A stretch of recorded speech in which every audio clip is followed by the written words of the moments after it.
Welcome to AgweekTV, I'm Shauna Olson. Soybeans could play a big role in powering public transportation, and that's good news for soybean growers. The North Dakota Soybean Council's See for Yourself program recently took a group of North Dakota farmers to the West Coast to get a closer look at ag in that part of the country, but also to see how North Dakota crops are used, transported, and shipped in that region.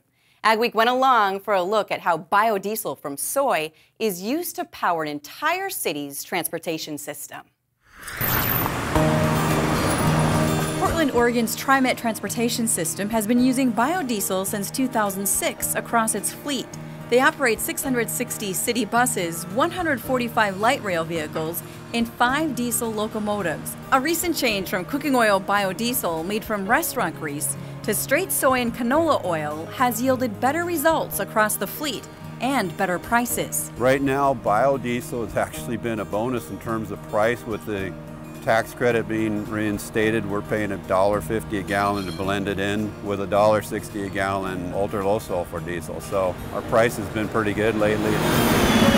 Jana Gastelum with the Oregon Environmental Council says even though Portland has had a good green reputation, they still have air quality issues like any other city. And Oregon's state policies regulate biofuel blending requirements and clean fuels programs. We really appreciate the folks who are looking at, okay, you have something like a soybean and there's so many end uses and products, and one of those can be a cleaner fuel.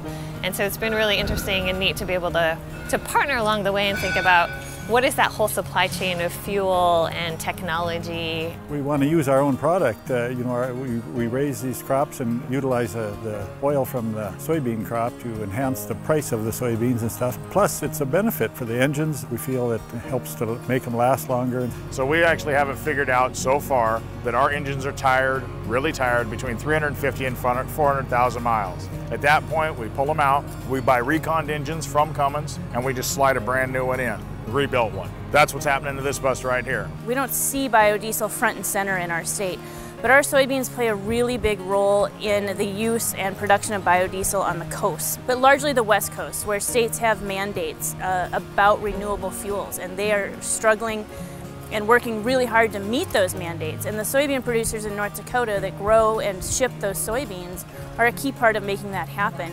As biodiesel technology has evolved, the engines have also been developed to burn much cleaner. Basically, the only thing that comes out is nitrogen and water. That's all we have come out of the exhaust pipe. They tell you can go up there and breathe what comes right out of that pipe. I never imagined that they'd have 650 city buses running around.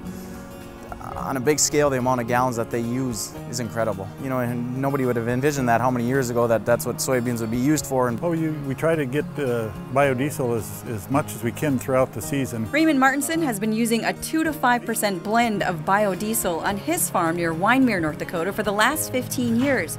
He says a trip like this to educate younger farmers who might not know much about biodiesel is beneficial and allows them to see how it's used on a large scale. I've talked to a couple of younger guys. They don't really know what it is even yet. I was surprised to hear that. It's just an educational format that we have to bring to them here to educate them here, I think.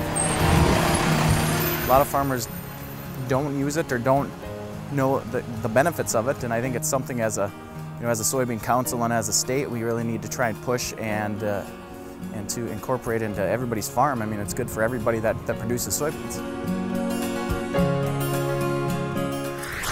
This year's trip was the 4th year the North Dakota Soybean Council put on the See for Yourself program.